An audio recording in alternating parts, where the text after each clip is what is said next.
আসসালামু আলাইকুম। সুপ্রিয় এসএসসি পরীক্ষার্থীরা, তোমরা কেমন আছো? তোমাদের কিন্তু অলরেডি বাংলা প্রথম এবং দ্বিতীয় পরীক্ষা কিন্তু শেষ। আজকে রবিবারে কিন্তু তোমাদের কি ইংলিশ ফার্স্ট পেপার পরীক্ষা। আর ইংলিশ ফার্স্ট পেপার পরীক্ষায় যে ডায়লগ আসে না এমনটা কিন্তু শোনা যায় না। ডায়লগ মাস্ট আসবি, কিন্তু তুমি কি ডায়লগ নিয়ে শুধু পড়ে থাকবে? তোমার তো অন্য আরো পড়া আছে। এই দিক বিবেচনা করেই কিন্তু আমি তোমাদের একটা শর্টকাট ওয়ে বের করছি যে তুমি একটা ডায়লগের মাধ্যমে 20-30টা ডায়লগ আনলিমিটেড লিখতে পারবা। কি আনলিমিটেড? এবং তুমি যদি প্রপারলি লিখতে পারো তাহলে কিন্তু তোমার স্যারে তোমাকে ফুল মার্কস দিতে বাধ্য। অতএব দেখো, এখানে মূল যে ইম্পর্টেন্ট আছে কিছু ডায়লগ যেগুলো পূর্বের বোর্ডে আসছে, পূর্বের পরীক্ষা আসছে, ওইগুলো কিন্তু আমি লিখছি। এর বাইরেও যদি কোনো ব্যাড ব্যাড সাইড রিলেটেড যদি কোনো ডায়লগ আসে, অবশ্যই তুমি এইগুলো লিখতে পারবে। দেখো কি আছে এখানে। 1 নাম্বার আছে effect of smoking, drug addiction, traffic jam, load shedding, air pollution, water pollution, child labour, road accident. এর ভিতর থেকে এই যে আমি 8টা বলছি, এর ভিতর থেকে লোডশেডিংটা তোমরা একটু খেয়াল রাখো। লোডশেডিং, ঠিক আছে? আচ্ছা, স্টার দিয়ে দিলাম। আবার আছে deforestation, corruption, price hike, eve teasing, unemployment. এখানে আরো লেখা যাইতো, কিন্তু জায়গা বা স্পেস কম বিধে আমি কিন্তু শুধু এই 13টা লিখছি। এর বাইরে যদি তোমাদের ব্যাড সেটেলমেন্টের যে ডায়লগ আসুক, তুমি এই অনায়াসে লিখে দিতে পারবো, অনায়াসে। কি ডায়লগটা আমরা চলো শিখি। তো এসএসসি বন্ধুরা, তোমরা খেয়াল করবা যে প্রশ্নে ওখানে লেখা থাকতে পারে যে কোনো নাম উল্লেখ থাকতে পারে যে তোমার নাম হাসান এবং তোমার বন্ধুর নাম কি রাহাত। এভাবে যদি নাম উল্লেখ থাকে তাহলে কিন্তু ওই নামের মাধ্যমে ডায়লগ শেষ করতে হবে। আর যদি কোনো নাম উল্লেখ নাই, শুধু লেখা আছে তুমি এবং তোমার বন্ধুর মধ্যে একটি ডায়লগ লিখো, তাহলে কিন্তু নাম উল্লেখ বাদে যদি থাকে তাহলে অবশ্যই তুমি যে খুশি নাম নিতে পারো। হাবিবা নিতে পারো, হাসান নিতে পারো, হাসি নিতে পারো, যা খুশি তোমার ব্যক্তিগত। কিন্তু যদি নাম উল্লেখ থাকে, ওই নামের মাধ্যমে কিন্তু তোমার এই ডায়লগ শেষ করতে হইবে। আর ডায়লগের বাংলা কিন্তু কথোপকথন, মানে কথাবার্তা। তুমি যে তোমার বন্ধুর সাথে কথা বলো যে কেমন আছো, বন্ধু বলে হ্যাঁ ভালো আছি, তো কি দিয়ে খাইছো, এই কথাবার্তার ইংলিশে কিন্তু ডায়লগ। আর এই ডায়লগটা তোমরা একটু শিখে রাখো, কারণ সাক্কা মার্ক বা লেখলেই মার্ক। তো দেখো প্রথম কি আছে। হাসান হাসান বলছে হ্যালো, গুড মর্নিং, ওহে শুভ সকাল। রাহাত কি বলছে? গুড মর্নিং, হ্যাঁ শুভ সকাল। হাসান বন্ধুকে জিজ্ঞেস করছে how are you, how are you, তুমি কেমন আছো রাহাত? রাহাত অ্যান্সারে বলছে আই অ্যাম ফাইন, আমি ভালো আছি। অ্যান্ড ইউ, কিন্তু তুমি কেমন আছো, তুমি কেমন আছো? হাসান বলছে আই অ্যাম অলসো ফাইন, আমি ভালো আছি ফ্রেন্ড, বন্ধু। আমি অলসো, এখানে একটু কমা দিয়ে দেবা, ফ্রেন্ড যেহেতু একটা সম্বোধন করছে, এই যায় I am also fine friend, আমি ভালো আছি বন্ধু। What are you doing now, what are you doing now, তুমি এখন কি করতেছো? বন্ধু মানে রাহাত বলছে I am reading an essay about, I am reading আমি পড়তেছি, অ্যান এসে একটা প্রবন্ধ, অ্যাবাউট সম্বন্ধে, তারপর কিন্তু এখানে ড্যাশ ড্যাশ।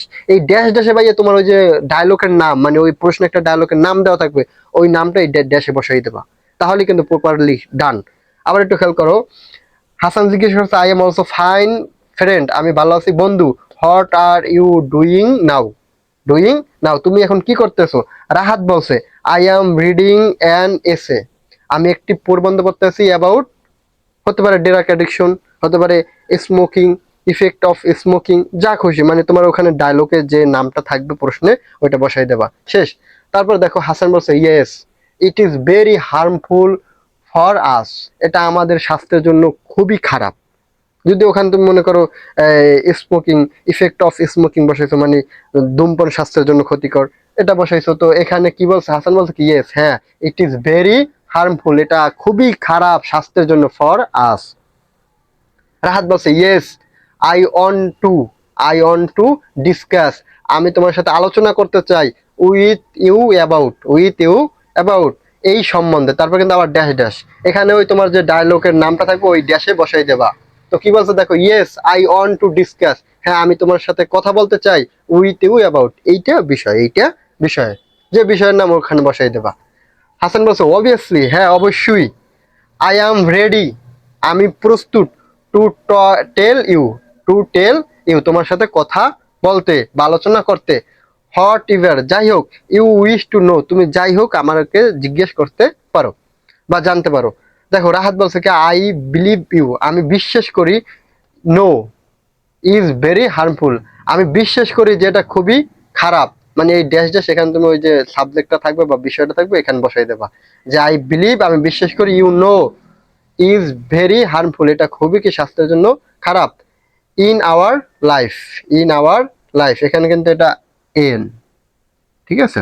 আচ্ছা, I believe you know is very harmful in our life, আমি জানি বা আমি বিশ্বাস করি যে এটা কি স্বাস্থ্যের জন্য খুবই খারাপ। এই ড্যাশ ড্যাশ এখানে সাবজেক্ট বসাই দিও। ইট কজেস মেনি ট্রাভেল, এটা সাধারণত it causes many travel in our life, এটা আমাদের কি জীবন যাপনে সমস্যা সৃষ্টি করে। এই যে ট্রাভেল অর্থ কিন্তু সমস্যা। আর যদি স্মোকিং নিয়েই আসে তাহলে এখানে লিখে দিও যে ডিজিজ মানে রোগ, it causes many disease in our life, মানে এটা আমাদের স্বাস্থ্যের জন্য অনেক রোগ সৃষ্টি করে বা স্বাস্থ্যে অনেক রোগ সৃষ্টি করে। So you should abstain from it, so মানে সুতরাং you should abstain from it, এটা থেকে তোমার বিরত থাকা উচিত। এই যে অবস্টেন ফরম, এটা একটু মনে রাখো, এটা অর্থ কিন্তু বিরত থাকা। অবস্টেন ফরম কি? বিরত থাকা। অতএব so you should abstain from it, এটা তোমরা কি একটু বিরত থাকো। হাসান বলছে ইয়েস, হ্যাঁ ইউ আর রাইট, তুমি ঠিকই বলেছো।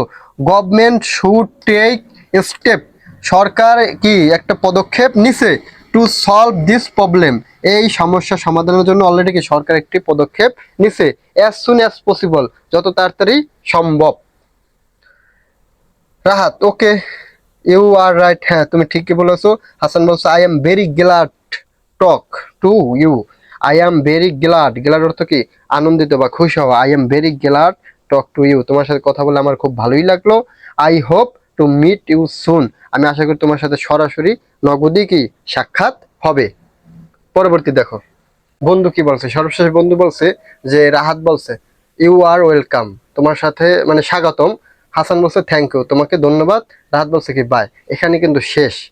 তো কেমন লাগলে ডায়লগটা অবশ্যই তোমরা জানাবা, এবং এটা শর্টকাট ওয়েতে শিখালাম তোমাদের, অবশ্যই জানাবা যে কেমন হয়েছে। এবং নেক্সট, এটা তো ছিল ব্যাড সাইড রিলেটেড একটা ডায়লগ, আর গুড সাইড রিলেটেড ডায়লগটা পেতে অবশ্যই আমার চ্যানেলটা সাবস্ক্রাইব করে রাখো এবং বেল আইকনটা অন করে দাও, এবং কমেন্টে জানাও মতামত যে কেমন হয়েছে এবং কি ডেভেলপ করলে তোমাদের আরো সুবিধা হয়। ধন্যবাদ।